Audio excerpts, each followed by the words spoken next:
তাহলে দেখুন ওই কলসি ভর্তি জল থাকে এবং কোদালের পিছন দিক দিয়ে কলসিটাকে ভাঙা হয় কেন? কলসিটাকে আর কোদালের পিছন দিয়ে কেন ভাঙা হয়? কিসের জন্য ভাঙা হয় বাবা? এই কলসিটা হচ্ছে আমাদের দেহ, এতদিন ছিল কলসরূপী দেহ, আর জলটা ছিল আমাদের আত্মা প্রাণ। কোদালের পিছন দিক দিয়ে কেন মারা হলো? আরেকটি কথা বলি, কলসিটাকে কেন দেহ ভরা হলো? আমরা হচ্ছি মানব জাতি, আমাদের চারটি ধাপ আছে, ধর্ম, অর্থ, কাম, মোক্ষ। এই চারটি ধাপের দিকে আমরা ছুটে বেড়াই।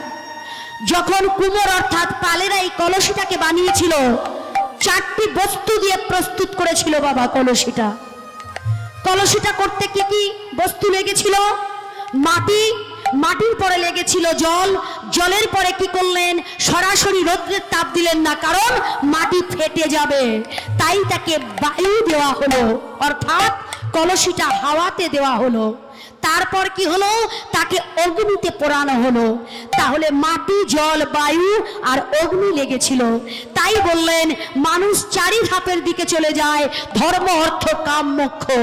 কোদালের পিছন দিক দিয়ে কেন বললেন? মৃত্যুর এক নাম হচ্ছে কাল। মৃত্যু কোনোদিন আপনাকে বলে আসবে না, সামনে থেকে মৃত্যু আক্রমণ করে না, পিছন থেকে আক্রমণ করেনি। তাই গৌর হরি বল, হরি বল। তাহলে মৃত্যু আমাদের পিছন থেকে আক্রমণ করে, সামনে থেকে আসে না। তাই মৃত্যুর এক নাম হলো কাল। এই কাল কে বাবা? এই কাল কে বলুন তো? যে কাল আপনাদের এখানে শয়ন করে আছে, কে? স্বয়ং মহাদেব, ইনি হচ্ছেন কাল। শাস্ত্রে বললেন জিওডি গড, গড মানে ভগবান, জিতে জেনেটার। এই যে কারেন্টটা চলে গেছে, তার জন্য একটা বিপরীত ব্যবস্থা কি ছিল? জেনারেটর।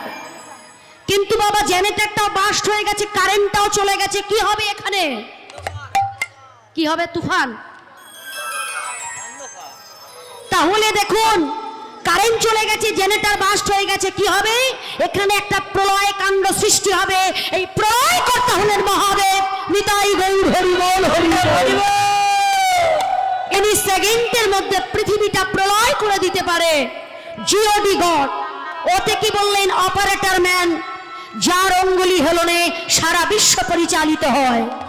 দেখুন আমাদের সংসারে যেমন আমাদের স্বামীরা পরিচালনা করে, কিন্তু এখনকার দিনে অপরাধ নেবেন না, স্বামীরা আর পরিচালনা করে না, আমরাই পরিচালনা করি, যা বলি তাই হয়। তাই সংসার এখন আর সুখের হয় না। তাহলে দেখুন এখন অপারেটরিং করছে কি? আমার এই ভাই। ভালো অপারেটরিং করলে গান ভালো চলবে, তাই না? তাহলে অপারেটর ম্যান হলেন আমাদের প্রলয়কর্তা, নয় কে?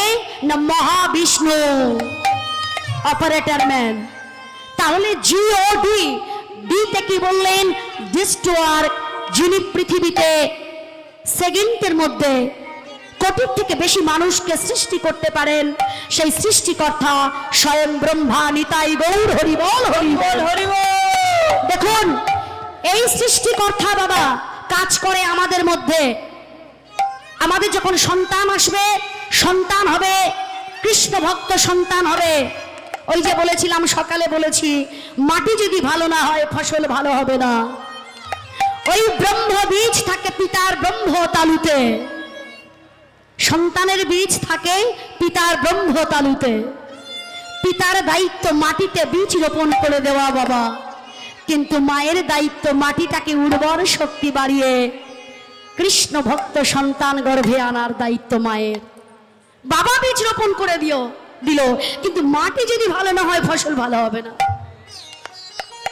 মাটিতে যদি উর্বর শক্তি না থাকে মা, সেই গাছ যে অঙ্কুর থেকেই মারা যাবে। তাহলে মাটিটাকে পবিত্র করতে হবে, মাটিটাকে উর্বর করতে হবে। কার দায়িত্ব? মায়ের দায়িত্ব। ওই মাটিটা কৃষ্ণ নাম দিয়ে উর্বর শক্তি বাড়ান। গর্ভে কৃষ্ণ ভক্ত সন্তান আসুক বাবা। নিতাই গৌর হরি বল, হরি বল। কৃষ্ণ ভক্ত সন্তান যদি না হয়, সে যে আপনাকে সেবা করবে না। কত বড় লজ্জার কথা দেখুন, একটি মা সন্তানকে জন্ম দেয়। একটি মা পৃথিবীতে দেখবেন সব থেকে মায়ের মতো মিথ্যাবাদী দ্বিতীয় কেউ নেই। বলুন আছে? পৃথিবীতে সব থেকে মা মিথ্যে কথা বলে। কেন বলুন তো মা মিথ্যে কথা বলে মায়েরা? হ্যাঁ, শুধু ছেলের জন্য? দেখুন, চারজনে সংসারে বাস করেন, স্বামীর ইনকাম অল্প, একদিন যদি দেখবেন হাড়িতে যদি অন্ন অল্প থাকে না, তিনজনের মতো আছে, মা কি করবে বলুন তো? সবাইকে বেড়ে দেবে, দিয়ে নিজেই ইতস্তত করবে। স্বামী কিন্তু বলবে তুমি খাবে না। মা তখন বলবে আমার শরীরটা খারাপ, তোমরা খেয়ে নাও না। বলছি না খেয়ে নিতে, আজকে আমি খাবো না, আমার শরীরটা কালকে থেকে ভালো যাচ্ছে না। সত্যই কি মা শরীর ভালো যাচ্ছে না? না হাড়িতে অন্ন নেই বলতে পারে। 3 পিস যদি মাছ থাকে, মা সবাইকে দিয়ে দেয়, দিয়ে বলে আমি মাছ খেয়েছি, তোরা খেয়ে নে। তাহলে একটি মা মিথ্যে কথা বলে সংসারটাকে ধরে রাখে, একটা সন্তানকে মানুষ করে। দেখুন, মাটির প্রটোদার যখন মাটির প্রতিমা তৈরি করে, টাকা নাই, একটা মা কি গিয়ে বলে আমি তোর রক্ত মাংসে এমন সুন্দর দেহ দিয়েছি, দে আমাকে টাকা? কি বাবা বলে? একটা গোয়ালা যখন দুগ্ধ দেয়, মা আসলে টাকা চায়, একটা মা কি গিয়ে বলে দে আমাকে দুগ্ধের দাম, আমি তোকে দুগ্ধ খাইয়ে বড় করেছি, তাই গৌর হরি বল। বলে না তো? তাহলে দেখুন, সেই সন্তানকে মাতা পিতা মানুষ করে কেন জানেন? মুখাগ্নি করবার জন্য। আমরা বলি আমার ক্রিয়াকর্ম করবে বলে না। কপালে যদি না থাকে, দেখুন গান্ধারীর 100টা ছেলে ছিল, পারেনি কেউ ক্রিয়াকর্ম করতে, সবাই কুরুক্ষেত্রের মাঠে শেষ হয়ে গেছে। যে দশরথের 4টি পুত্র ছিল, দশরথের মুখাগ্নি করবার সময় হয়নি, বাসি মরা হয়ে গেছে। তাহলে সন্তান উৎপাদন করবেন আশা করে আমার মুখাগ্নি করুন, কিন্তু সময় দেবে না আপনাকে। কি বাবা ভুল বললাম? বলতে হবে ভগবান যে সন্তান আসছে মুখাগ্নি করবার জন্য নয়, যে সন্তান আসছে সে যেন কৃষ্ণ ভক্ত সন্তান হয়ে আসে, সে যেন তোমার সেবায় লাগেনি, তাই গৌর হরি বল হরি বল। যে ভগবত সেবায় লাগবে জানবেন সে আপনারও সেবায় লাগবে।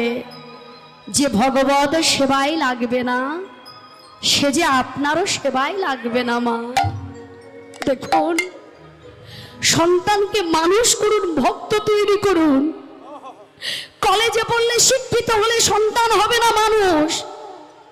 নৈতিক শিক্ষা দিন, ভগবত শিক্ষা দিন, তার মধ্যে ভগবতটাকে সঞ্চারিত করুন। যে ভগবান বলে একজন আছে, তাকে চিনতে হয়, জানতে হয়। যে ভগবান, দেখুন ভক্তকে কত ভালোবাসে। শাস্ত্রে বললেন উদ্গার উচ্ছিষ্ট পৃষ্ঠার মৃতসার, ইহা ভিন্ন কৃষ্ণ সেবার যোগ্য কিবার। উদ্গার বলতে কি আসছে? আমার ভাষা যদি বুঝতে না পারেন বলবেন বুঝতে পারিনি, আর একবার বলো, কিন্তু বলবেন না যে ভারত থেকে এসে কি বলে গেছে, কিচ্ছু বুঝতে পারিনি। কি বললেন? উদ্গার উচ্ছিষ্ট পৃষ্ঠার মৃতসার, ইহা ভিন্ন কৃষ্ণ সেবার যোগ্য কিবার। উদ্গার বলতে কি? বমি। উচ্ছিষ্ট বলতে এটো দ্রব্য, বৃষ্ঠা মানে পায়খানা, মৃতসার মানে মৃত জীব। আমি ঝুমা সরকার এখানে দাঁড়িয়ে বলছি, ভারত থেকে এসে ভগবান প্রতিদিন বমি আর এটো ছাড়া সেবা করে না। আমাকে বলবেন এত বড় স্পর্ধা, তুমি ভারত থেকে এসে বলছো ভগবান বমি সেবা করে। আমি বলছি বমি সেবা করে। তাই কি বললেন বাবা শ্রীল প্রভুপাদ? বললেন, ব্যানার টাঙিয়ে রেখেছেন। শ্রীল প্রভুপাদ বললেন তোমাদের উদ্গারে নয়, ভক্তবৃন্দের উদ্গারে নয়, রাধারানীর উদ্গারে নয়। কাদের উদ্গারে জানো? মধুমক্ষিকারে যখন মগ দিয়ে মধু সংগ্রহ করে, যখন বাবা ফুলটার মধ্যে মধু হয়, যখন মধুমক্ষিকা মগ দিয়ে মধু নেয়, সেই মগ দিয়ে মধু নিয়ে বাবা এখানে যখন রেখে দেয়, এইবার সেই মধু উগরাইয়া বমি করে যখন মধু চক্রের মধ্যে ঢলে, আর সেই মধু নিয়ে আমার গোবিন্দ সেবায় লাগে। কি বমি খায় না? কি মা বমি খায় তো? বাবা হাসছে, বমি খায় না? একটা মানুষ যদি কীট বলুন আর মানুষ বলুন মুখে করে নিয়ে এখানে রেখে আবার যদি উগড়াইয়া রাখে তো শুধু বমি হয়ে গেল, বমি হলো না? উচ্ছিষ্ট আমাকে বলবেন সবরই তো প্রতিদিন উচ্ছিষ্ট দিত ভগবান খেয়েছিল। প্রতিদিন বলতে কি, যখন ওই দিয়েছিল একবারই দিয়েছিল। আর কে দিত? সমস্ত সখাগণ দিত তারপর যুগে।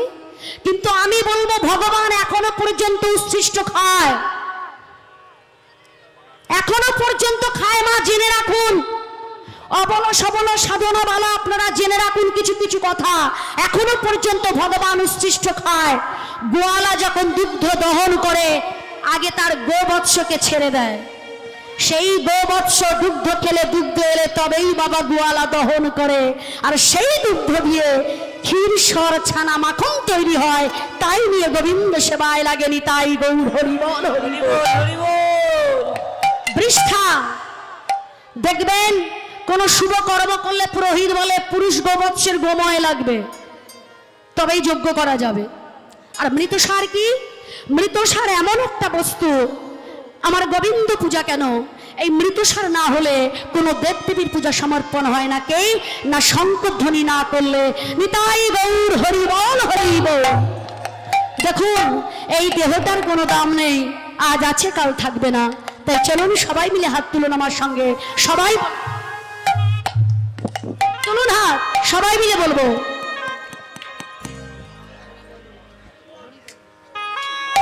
একটু হাত তুলবেন, করতালি সবাই মিলে বলবো। হাতগুলো কোথায়? হাত কি আপনাদের নেই? হাত না থাকলে তুলতে হবে না, যাদের আছে তুলুন, যাদের নেই তারা বাদ দিন। চলুন তাহলে সবাই বলবো হরি বল রে, হরি বল রে, বল রে আমার মন রসনা, মানব দেহের গহিরাব করোনা। হরি বল রে, কই করে দাঁড়িয়ে হ্যালো, মানব দেহের গৌরব করোনা।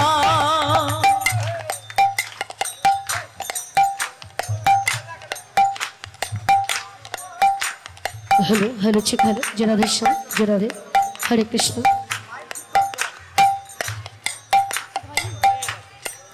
জানিতাই জানিতাই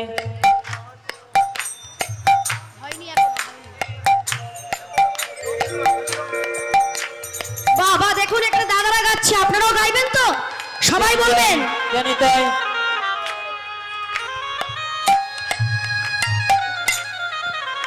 জানিতাই জানিতাই।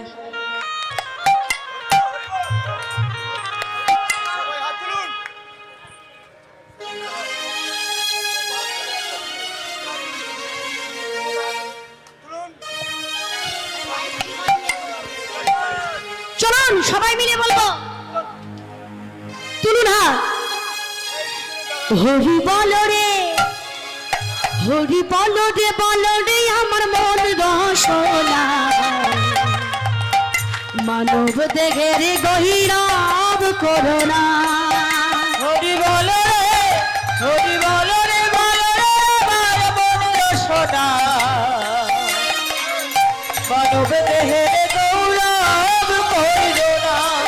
হরি বল রে, হরি বল রে, বল রে আমার মন রসনা, মানব দেহের গহিরাব করোনা। হরি বল রে, হরি বল রে, বল রে আমার মন রসনা, মানব দেহের গৌরব করোনা। মানব দেহ মাটির ভাণ্ড,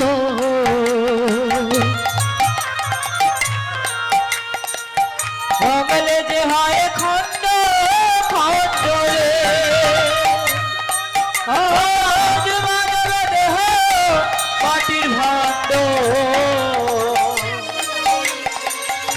অমলে যে হয় খণ্ড খণ্ড রে। মাটির ভাণ্ড ভাঙিলে হয় খণ্ড খণ্ড রে।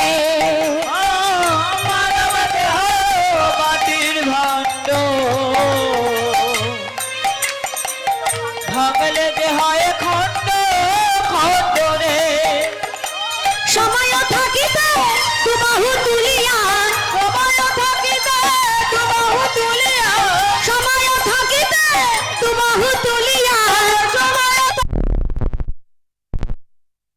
বদনে বলো কৃষ্ণ রাম হরি বলো রে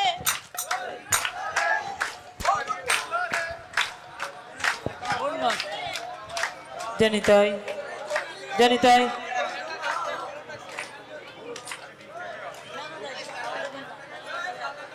বাবা কি অসুবিধা হচ্ছে বাবা? বেশ কম তাই ফ্যান ট্যান গুলো সব বন্ধ করতে না।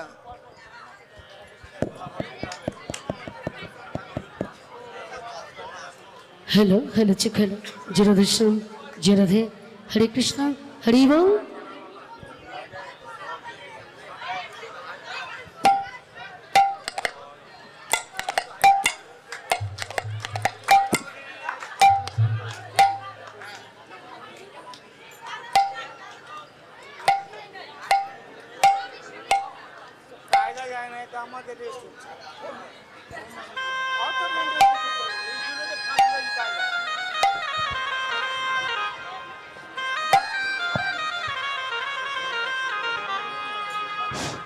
हेलो हेलो चिक हेलो जय राधे श्याम जय राधे हरे कृष्णा हरि बोल निताई गौर हरि बोल हरि बोल हरि बोल জানি তাই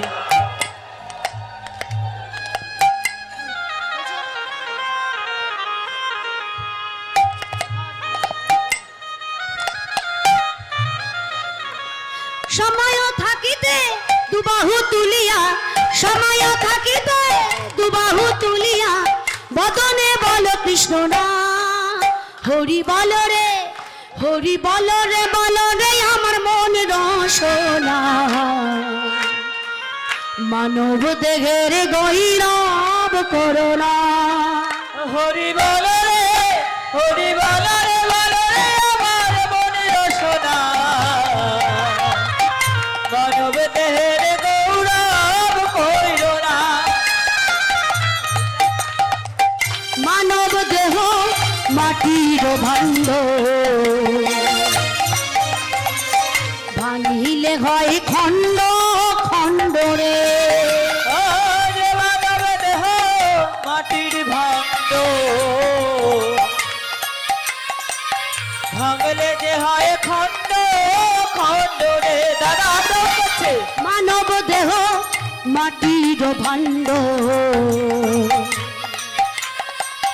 ভাঙিলে হয় খণ্ড খণ্ড রে আমার মানব দেহ মাটির ভাণ্ড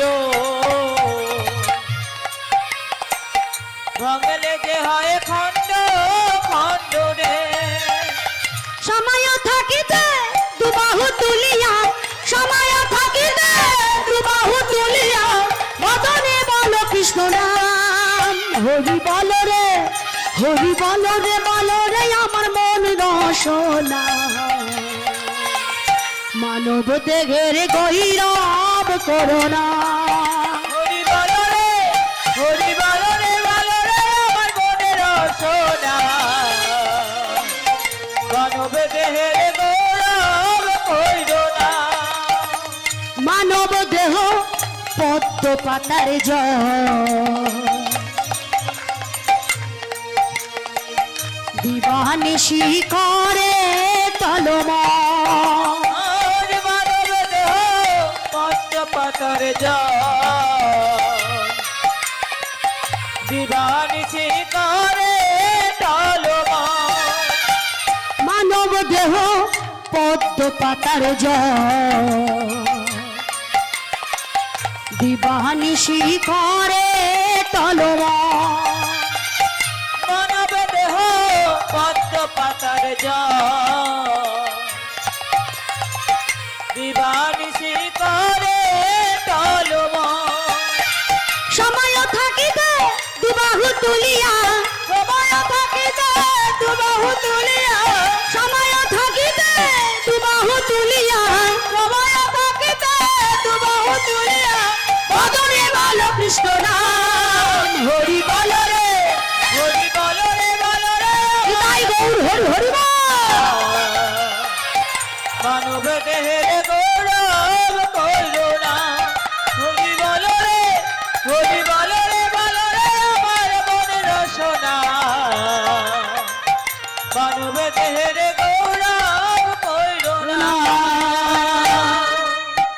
এই মানব দেহের বাবা কোনো দাম নেই, আজ আছে কাল থাকবে না। বলুন, দাম আছে কোনো দেহটার? আজকে আছে কালকে থাকবে না। এই দেহটা যে কখন চলে যাবে নিজেরা জানতেই পারবেন না। দেখুন, সময় থাকতে কৃষ্ণ ভজন করুন। ওই যে বললাম না, যদি মনে করেন যে আমার সন্তান আসবে, সে আমার মুখাগ্নি করবে বলে আমি তাকে পৃথিবীতে নিয়ে এসেছি, ক্রিয়াকর্ম করবে বলে, দেখবেন তার একটা প্রমাণ, সত্যিকারের প্রমাণ দেখিয়ে দিই বাবা। আমাদের 4 বোনের একটাই ভাই, 4 বোনের একটাই ভাই বাবা। 2017 সালের কথা বলছি, 10ই নভেম্বর, 23 বছরের ছেলে বাবা। বুধবার বেলা 11টার সময় ভর্তি করা হলো হসপিটাল, বাঘাযতীন হসপিটাল। বাবা ফোন করলো, তোর ভাইয়ের জ্বর, বাঘাযতীন হসপিটালে ভর্তি করেছি। পাগলের মতো 3 বোন ছুটে গেলাম বাবা। যখন গেলাম আমার ভাই পুরো সুস্থ।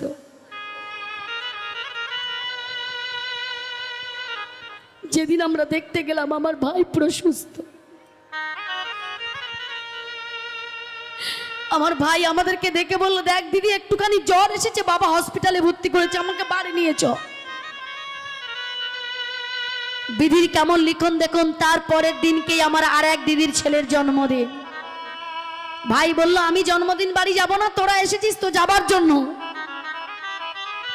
আমরা বললাম, তোর 4টে দিদি আছে রে, জন্মদিন বাড়ির সমস্ত খাবার তোর জন্য পার্সেল করে নিয়ে আসবো। বিধির কেমন লিখন দেখুন, আমার 60 বছরের পিতা সেই 23 বছরের ছেলেটার কাছে রয়ে গেল 22 বছর। 3টে জামাই বাবু মিলে সব আর এক দিদির বাড়ি গেলাম। বৃহস্পতিবার ভোর 6টার সময় মা ফোনটা বেজে উঠল। বাবা ফোনটা তুলে বললেন, তোরা ছুটে চলে আয়, তোর ভাই চিরতরে আমার কোলে ঘুমিয়ে পড়েছে।